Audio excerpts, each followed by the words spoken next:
ইবলিসও সাইয়েদনা ওমর ফারুককে দেখলে, এই রাস্তা দিয়ে দেখলে ওর বাপের কি জীবনে এই রাস্তা দিয়ে হাঁটবে না, এই রাস্তা থুইয়া ও আরেক রাস্তা ধরে চিল্লায় পড়েন আল্লাহু আকবার।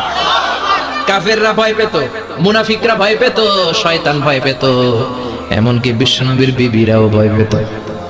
সুবহানাল্লাহ পড়ে।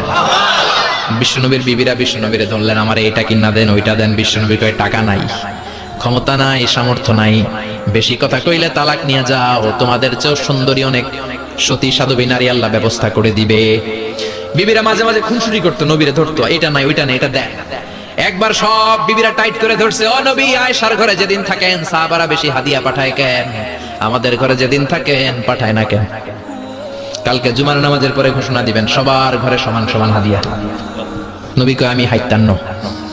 ও মিয়া, কে হাদিয়া দিবে, কটুক দিবে, এটা কি ইমাম সাহেবের কাজ? ইমাম সাহেবের বাসায় কে কোন দিন কি খাওয়াবে, কি গিফট দিবে, এটা তো কে যে গিফট দিবে তার ব্যাপার।